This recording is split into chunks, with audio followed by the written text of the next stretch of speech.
Quero ler novamente o mesmo texto que já lemos, de Efésios capítulo 3. Tenha consigo sua Bíblia. Efésios capítulo 3. O pastor lê do verso 14 ao de número 21, que já lemos mais cedo neste culto, mas que eu quero ler novamente, e será o texto de nossa consideração na mensagem do culto da noite deste dia. Por esta causa me ponho de joelhos diante do Pai, de quem toma o nome toda a família, tanto no céu como sobre a terra, para que, segundo a riqueza da sua glória, vos conceda que sejais fortalecidos com poder, mediante o seu Espírito no homem interior, e assim habite Cristo no vosso coração pela fé, estando vós arraigados e alicerçados em amor, a fim de poderdes compreender com todos os santos qual é a largura e o comprimento e a altura e a profundidade, e conhecer o amor de Cristo, que excede todo entendimento, para que sejais tomados de toda a plenitude de Deus. Ora, àquele que é poderoso para fazer infinitamente mais do que tudo quanto pedimos ou pensamos, conforme o seu poder que opera em nós, a ele a glória na igreja e em Cristo Jesus por todas as gerações, para todos sempre. Amém. Se alguém acha que a oração é coisa de pessoas sentimentais ou de pessoas do miolo mole, está com uma ideia de oração muito errada, porque quem escreve estas palavras será sem dúvida uma das mentes mais admiráveis que o mundo já viu, autor de frases que a gente debruça sobre elas com atenção e percebe que as frases de Paulo são construções da arquitetura das palavras, em que vigas e colunas de ideias se entrelaçam na construção de coisas primorosas. Um escritor, mas não somente um escritor sagrado, movido pelo Espírito de Deus, com uma mente implacável. Tem certos trechos das cartas do apóstolo Paulo que eu leio e às vezes eu fico pensando, meu querido pastor Elias, quantos dias ele ficou pensando antes de escrever aquilo? Porque as frases são postas na ordem que devem ser postas, com uma harmonia tal que somente a inspiração divina pode justificar. E por isso reconhecemos que o que Paulo escreve é palavra de Deus. Aprisionado, posto injustamente numa cela, sem clemência dos seus algozes, privado do contato com as pessoas que amava, e não resta dúvida, preocupado com as pessoas que amava, preocupado com as igrejas por onde passou, preocupado com os crentes, principalmente porque reconhece ele mesmo que nós, e o mesmo reconhecimento deve haver em nosso coração, que nós somos muito propícios a escorregar e cair. Ele se preocupa com isso, entretanto está limitado, impotente diante da situação, não tem o que fazer. Ele não pode sair da cela para ir lá em Corinto consertar os problemas de prática e de doutrina daquela igreja. Ele não pode sair da cela para ir a Filipos e pedir que Evódia e Sintique façam as pazes uma com a outra.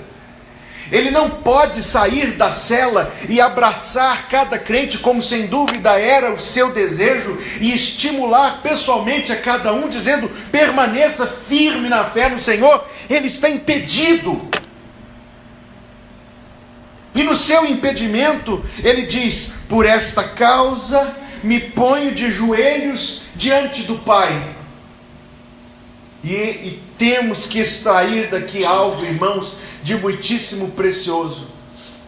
Posto que talvez nossas preocupações não sejam as mesmas de Paulo, posto que talvez as circunstâncias que nos limitam também não sejam as mesmas, a lição é válida. Todos nós nos deparamos com situações da vida em que temos pouco o que fazer. Todos nós nos deparamos com situações em que não sabemos o que fazer, ou sentimos que a nossa ação não é eficaz, ou temos dúvida sobre qual ação será eficaz. Eis a lição que o apóstolo Paulo nos dá: eu me ponho de joelhos diante do Pai.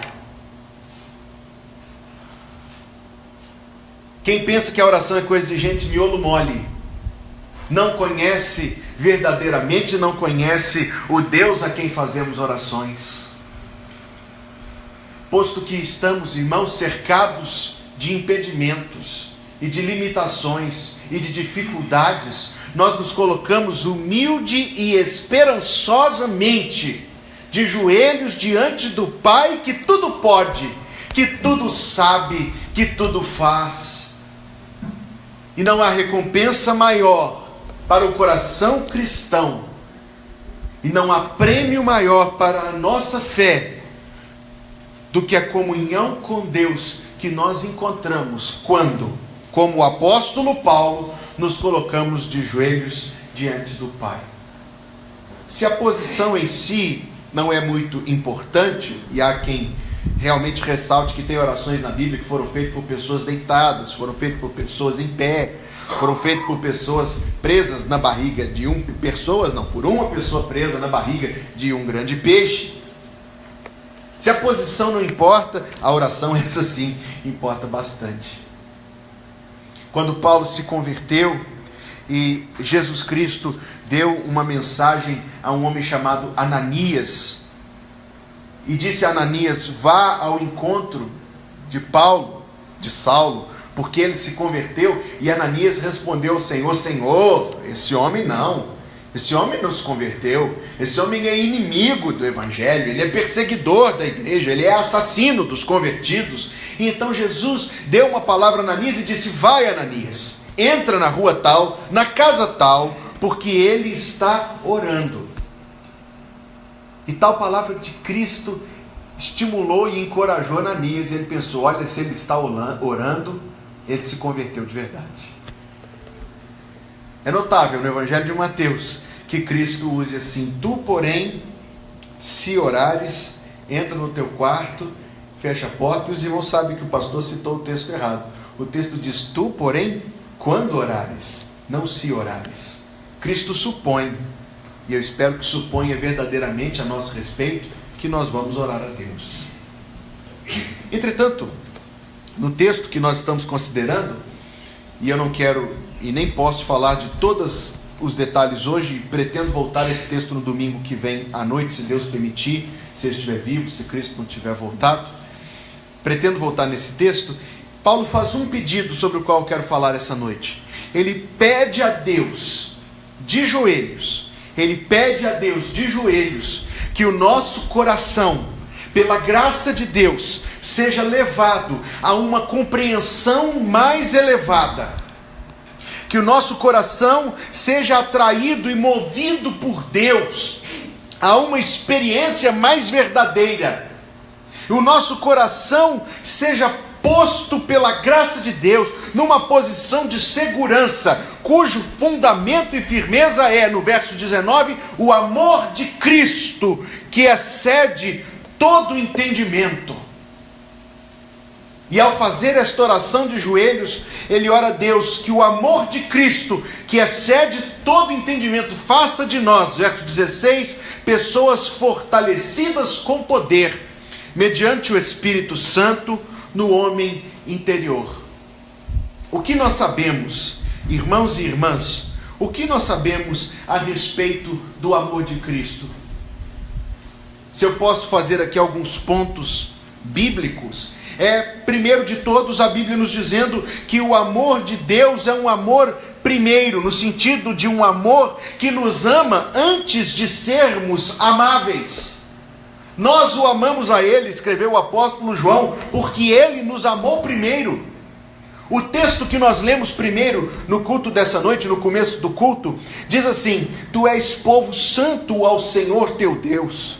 O Senhor teu Deus te escolheu para que lhe fosses o seu próprio povo de todos os povos que há sobre a terra. Não vos teve o Senhor afeição, nem vos escolheu, porque fosseis mais numerosos do que qualquer povo, pois éreis o menor de todos os povos, mas porque o Senhor vos amava, e para guardar o juramento que fizera a vossos pais, o Senhor vos tirou com mão poderosa e vos resgatou da casa da servidão, do poder de Faraó, rei do Egito. Não, Deus não escolheu Israel, e em substituição a ele, Deus não escolheu a igreja, porque um era muito forte, ou porque havia muita nobreza em Tejacta, ou porque era um povo muito era um povo de muita devoção ou de fé. Compreendamos isto, primeiro de tudo, que o amor de Deus não é movido, causado por nenhuma característica em nós. Nós temos de olhar para nós mesmos e dizer: eu não sou amável a Deus. Não sou. Porque quando eu entendo isto, o amor de Deus torna-se ainda mais admirável para mim. Eu não sou amável a Deus, mas sim, Deus me ama. Eu não sou amável a Deus, mas não tenho razão sequer para duvidar do seu amor. É um amor, irmãos, eterno. Talvez o conceito de amor que muitos de nós tenhamos seja inapropriado para compreender o amor de Deus. Porque o amor de Deus não deve ser pensado como uma simpatia, nem mesmo dó. Porque se Deus olhasse para a terra e dissesse assim: ah, eu vou salvar os carecas, porque eu tenho pena deles, porque eles não têm cabelo. Eu vou salvar os feinhos, tadinho, porque os feinhos. Eu vou salvar os narigudos. O amor de Deus, irmãos, não é. O amor de Deus não é em nada comparável a nenhum amor, seja ele a amizade, seja ele o dó que existe no mundo. Quando nós olhamos os nossos amigos, raramente nós fazemos amizade com alguém muito diferente da gente. Quando nós olhamos as pessoas da nossa companhia, normalmente são pessoas afins a nós. Mas quando pensamos em nós e quando pensamos em Deus, logo vemos que Deus decide, por sua sabedoria e graça e por sua infinita misericórdia, Deus decide amar pecadores profundamente diferentes dele. Deus é puro, nós não. Deus é eterno e nós somos infinitos em finitude, infinitos em limitação. Deus é grandioso e tudo que Deus faz é tremendo. Nós somos pequenos e as coisas que fazemos comparadas com as obras de Deus são grãozinhos de areia, se é que chegam a tal. Deus é supremo e nós somos pó.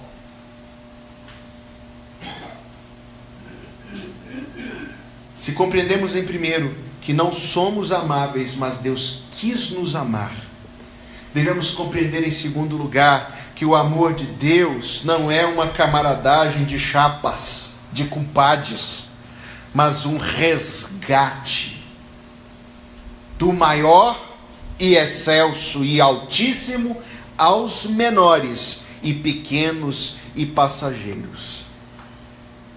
O Evangelho fala de Cristo como o amigo de publicanos e pecadores, não porque Jesus sentava com eles para rir das suas piadas, porque bem-aventurado aquele que não se assenta na roda dos escarnecedores.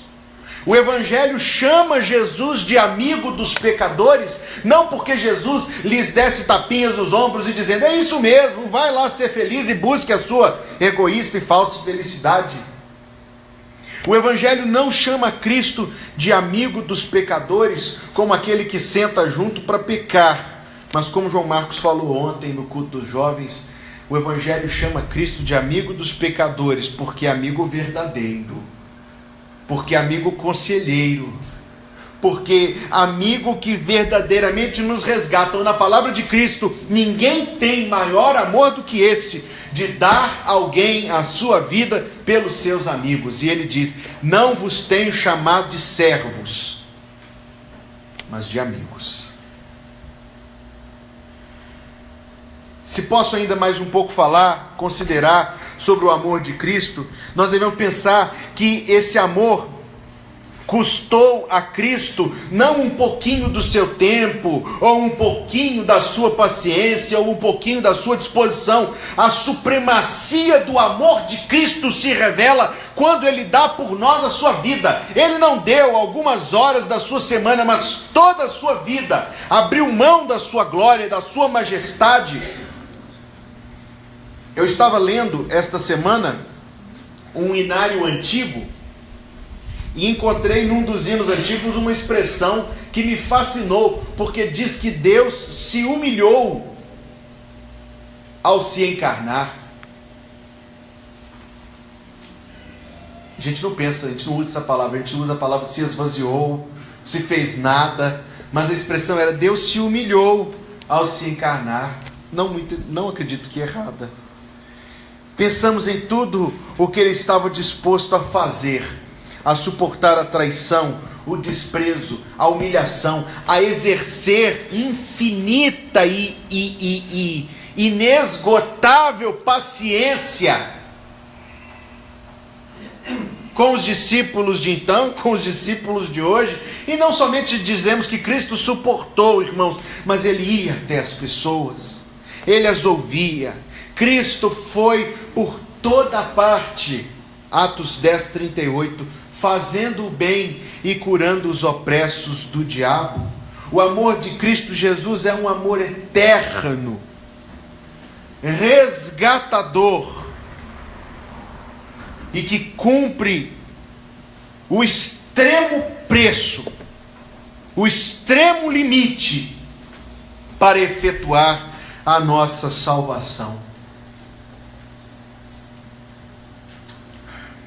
O que sabemos sobre o amor de Cristo, irmãos? As coisas que eu disse aqui, talvez coisas que a gente já ouviu muitas vezes na vida, mas são coisas que nós devemos parar para meditar nelas sempre. Nós devemos sempre nos lembrar de Cristo Jesus, pensar nele e nos lembrar daquilo que Ele fez, daquilo que Ele faz por nós.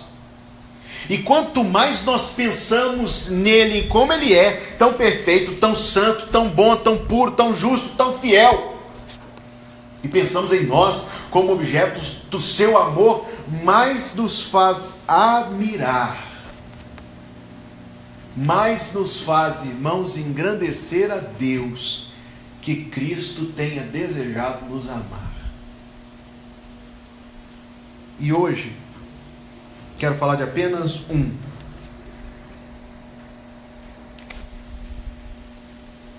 benefício, uma riqueza, apenas um dos frutos. Se Deus permitir, domingo que vem eu falo mais daquilo que o amor de Cristo faz na nossa vida, que o apóstolo Paulo chama de ser fortalecido com poder no homem interior. Outro dia eu estava aqui no gabinete pastoral, meditando na palavra de Deus, e aí me veio aquele versículo muito conhecido que diz que o diabo vem para roubar, matar e... Aí eu fiquei preso nessa palavra roubar.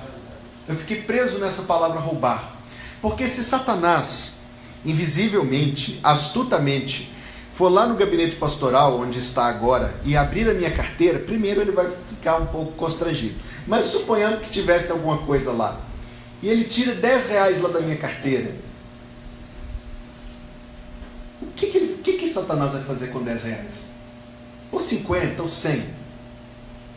Satanás não é ladrão de dinheiro, irmãos. Então eu fiquei pensando, se ele não é ladrão de dinheiro, ele é ladrão de quê? Alguém vai dizer assim, Satanás é o ladrão de almas. Não, Satanás não está competindo com Deus de quem ganha mais de cá, quem ganha mais de lá. Bem sabemos que Satanás já foi totalmente derrotado. Totalmente derrotado. Então o que Satanás rouba? O que ele tira de alguém? E se não guarda para si, pelo menos tira proveito nisso. Eu acredito, irmãos, que Satanás seja verdadeiramente um ladrão, mas um ladrão de ânimo, um ladrão de oportunidades, o sequestrador da simpatia entre as pessoas, o ladrão que semeia amarguras no coração humano. Eu tive uma oportunidade de demonstrar amor, mas o que demonstrei foi arrogância. Eu olhei para uma criança, e em vez de olhar para uma criança com o olhar mais sincero e doce, que é o único olhar que se pode olhar para uma criança, eu fiquei com raiva porque ela estava fazendo barulho, ou porque ela estava agitada, ou porque ela estava fazendo qualquer coisa de criança. Não é de Deus esse olhar, irmãos, não é de Deus. Eu olhei para uma situação da vida que eu deveria olhar com profunda gratidão, e eu olhei com amargura. Não é de Deus esse olhar. Eu tive um tempo que eu poderia ter empregado com Cristo, mas eu usei no meu entretenimento, no meu lazer, no meu descanso, entre aspas, porque eu mereço. Não é de Deus isso, irmãos, não é de Deus. Eu cultivo os sentimentos mais tristes que um coração pode colecionar. Eu abro as prateleiras do meu coração e encontro caixas e vidros e pacotes de amargura, de ressentimento, de insensibilidade, de indiferença, de egoísmo. Nenhum desses pacotes ou vidros ou caixas foi posto ali por Deus, não. O diabo está roubando, se isso acontece, e roubando com sucesso a minha vida. Ele é o ladrão da força de viver.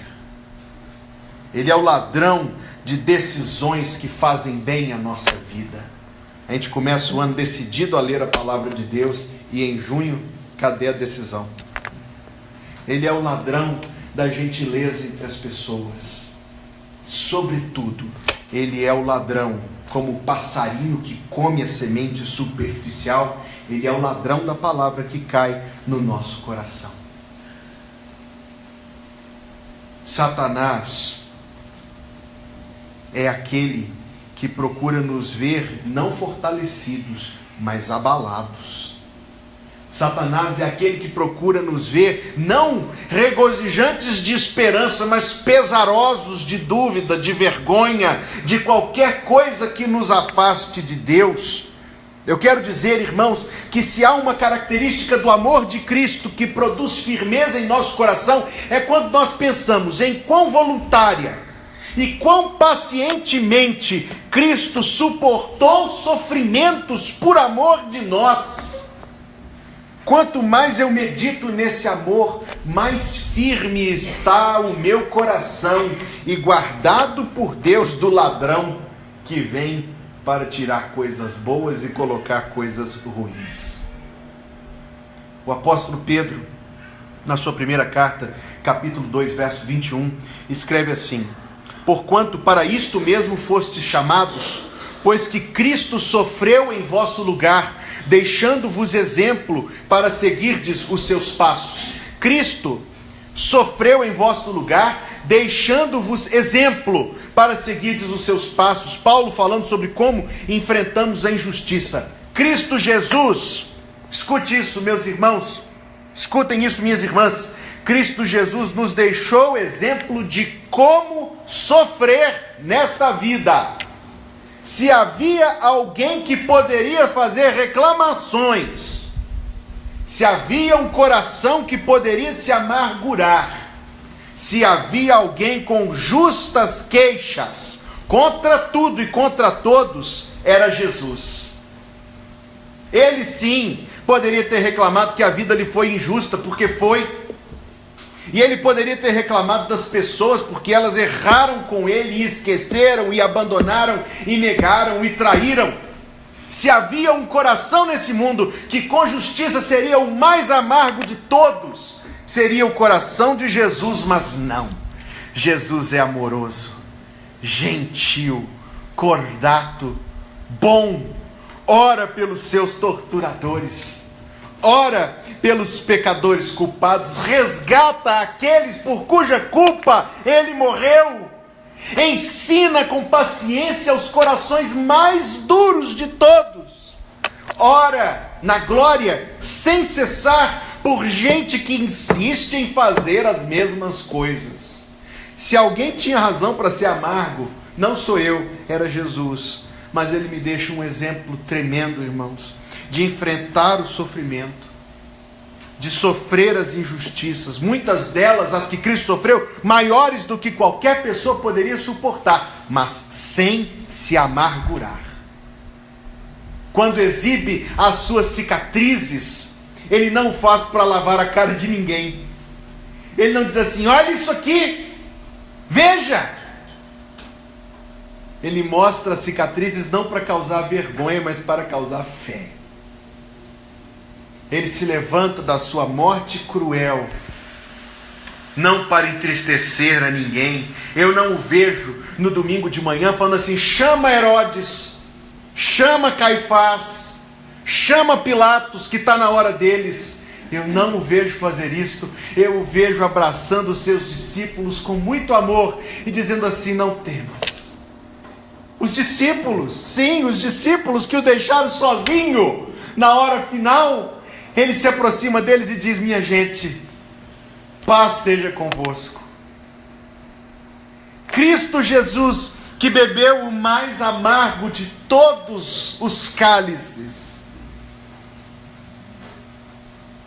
chega para os seus irmãos e irmãs e com amor extraordinário lhes diz: Deus te abençoe, como Ele fez na sua ascensão, de mãos estendidas os abençoava. Paulo escreveu esta oração, eu repito, numa prisão, onde ele teria muito pouco para fazer, e como pastor, ele não poderia dar conselho pastoral às ovelhas crentes que estavam enfrentando profundas injustiças e dissabores na sua vida. Paulo teria muito pouco para fazer por benefício daquelas pessoas que estavam sofrendo. Então ele diz: pense, medite, reflita, alimente-se, nutra sua alma do amor de Cristo. Veja como Ele é cheio de amor. E Ele nos deixou exemplo. Ele nos deixou exemplo. A palavra grega nesse texto que eu citei de 1 Pedro 2,21, hipogramon, significa letras pequenas.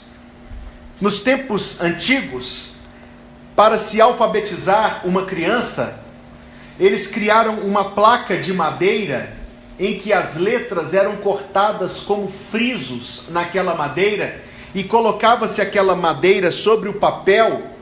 Na verdade, para ser mais exato, eles não gastavam papel com a alfabetização de crianças, eles colocavam sobre a cera, que depois derretia, apagava tudo.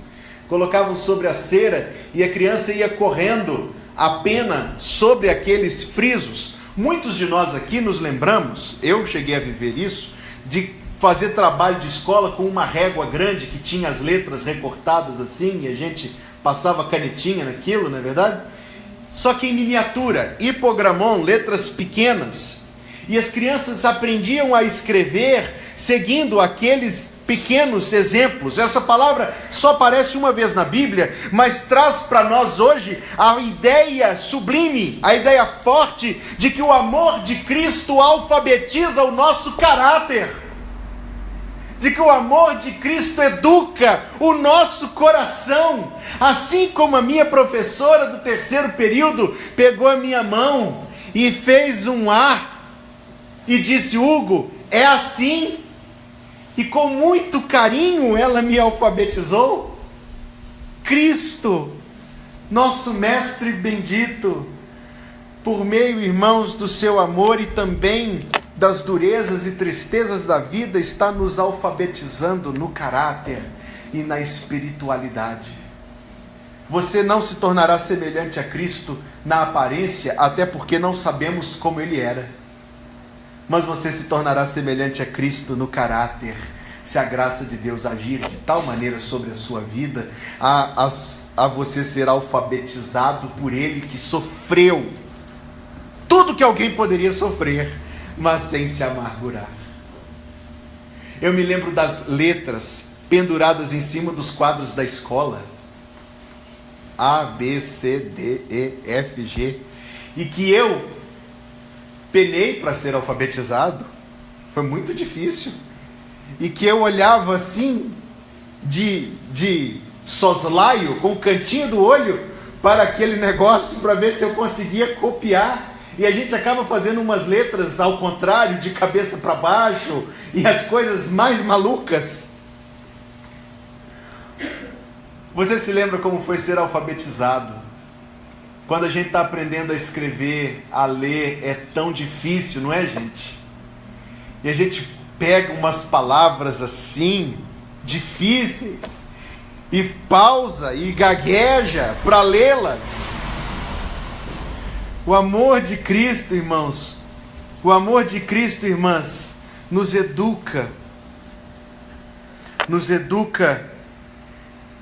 a sermos semelhantes a Ele no seu amor, na sua firmeza, na sua fé, no seu caráter, na maneira como Ele o tempo todo entregava a Deus o seu caminho. Depois de um tempo, não é verdade? Aí a gente começa a brincar, e tem gente aqui que brinca até de palavras cruzadas, e liga e um pro outro e fala assim, cadeira baixinha com 8 letras, tem A, tem N, tem H, banquinho. Tem mais 8 letras, eu sei. Gente, eu tenho que pensar as coisas enquanto falo aqui, me ajudem. Assim, meus irmãos, assim, minhas irmãs, precisamente assim, as sufocantes dificuldades da vida são instrumento de Cristo para treinar o nosso fôlego para ares mais elevados. As pesadas situações que atravessamos fortalecem nossos músculos morais para carregarmos a cada dia a nossa cruz e a enfrentamos como Deus deseja que o façamos, e o resultado é belíssimo, a vida transformada na semelhança de Cristo. Os crentes a quem Paulo escrevia tinham de amargar injustiças terríveis, primeiro por serem crentes mesmo, e que se tornavam objeto de preconceito e de discriminação por serem crentes. Mas eu acredito que esse pastor Paulo de Tarso, não estava pensando somente nestas agruras, senão, irmãos e irmãs, naquelas que nós enfrentamos todos os dias também, inerentes à vida e que nos abalam. Então Paulo está nos ensinando a meditar no amor de Cristo para produzir firmeza em nossa vida. Firmeza é o oposto de abalo. Há pessoas que passam pelos abalos da vida e se tornam menos amorosas do que antes, mais duras do que antes, mais distantes do que antes. Há pessoas que passam pelas injustiças e se tornam desfiguras daquilo que eram, porque o sofrimento lhes causou algo negativo demais. Então elas dizem, eu não quero mais passar por isso, eu vou me separar de todos, se não de poucos talvez. A oração de Paulo, irmãos, pelos crentes, era para que as dificuldades inerentes à vida não os transformassem em boçais ensimesmados, mas sim em gente em cujo caráter se visse de perto e de longe o radiante brilho da semelhança com o Senhor. O amor de Cristo opera isto em nós. A gente, eu li essa frase tão bonita, a gente que é como cana de açúcar, quanto mais lhe esmagam, mais doçura ela dá. A gente, repito, que é como cana de açúcar, quanto mais lhe esmagam, mais doçura ela dá. Você passa por injustiças, você passa por dificuldades, você passa por situações do passado, do presente, por ansiedades quanto ao futuro, que pesam sobre o seu coração. Nós passamos, não há quem não passe, mas esse pastor, este homem de Deus, ora para que passar por essas coisas não faça de nós pessoas menores do que antes, não, mas que seguindo o exemplo de amor de Jesus Cristo e meditando sempre naquilo que Ele sublimemente é e faz e fez por nós, nós sigamos o seu exemplo, permitamos que Ele nos alfabetize espiritual e moralmente, para nos tornarmos, irmãos, passando pelas dificuldades da vida, pessoas parecidas com quem Ele é. Você pode passar pelo sofrimento e sair dele uma pessoa amarga, dura, fechada. Deus não quer isto. Você pode abrir as prateleiras do seu coração e encontrar lá vidros e caixas e pacotes de ressentimentos, de indiferença, de insensibilidade e de egoísmo. Deus não quer isto. O exemplo de Cristo Jesus é outro. É o exemplo dele que Deus quer que sigamos. O exemplo de Cristo Jesus é outro. E é o exemplo dele que Deus busca encontrar em nossa vida. Pense em Moisés, que tinha que enfrentar todas as dificuldades daquele povo, mas descia do monte com o rosto brilhando. O povo lá embaixo não tirou o brilho do seu rosto. Pense em Davi, que por sua comunhão com Deus transformava as lutas em salmos. Foi traído pelos filhos 2 vezes. Foi traído pelos amigos inúmeras vezes. Foi perseguido. O rei Saul tentou, irmãos, com uma lança, fincar o rei Davi na parede 2 vezes. E Davi não se tornou uma pessoa amarga. Davi se tornou o salmista de Israel, que dizia: cantarei ao Senhor na presença dos anjos. Que dizia assim: cantai ao Senhor, porque a sua benignidade dura para sempre. Pense em Davi, que escreveu assim: eu te bendirei, Senhor, rocha minha. Que tinha preocupações constantes, o risco de ser novamente traído, de demonstrar fraqueza, mas transformou as suas lutas em salmos que nós cantamos até hoje. Pense, por fim, de novo, em Jesus, que transformou os traidores em embaixadores do reino. Pense em Jesus, que ora pelos que lhe maltratavam. Pense em Jesus, que ora até hoje por nós que vacilamos. Pense em Jesus, que fez das suas dores e do seu sangue derramado salvação e transformação de vida hoje e para sempre. O amor de Cristo é o nosso supremo exemplo. E o amor de Cristo produz em nós, irmãos, uma forma de viver, de passar pela vida diferente. Produz em nós uma forma firme. Veja que firmeza, que não é truculência, mas resolução. Eu estou resolvido, venha o que vier, a andar após o caminho que Ele abriu. Seja nossa decisão semelhante, em nome de Jesus. Amém.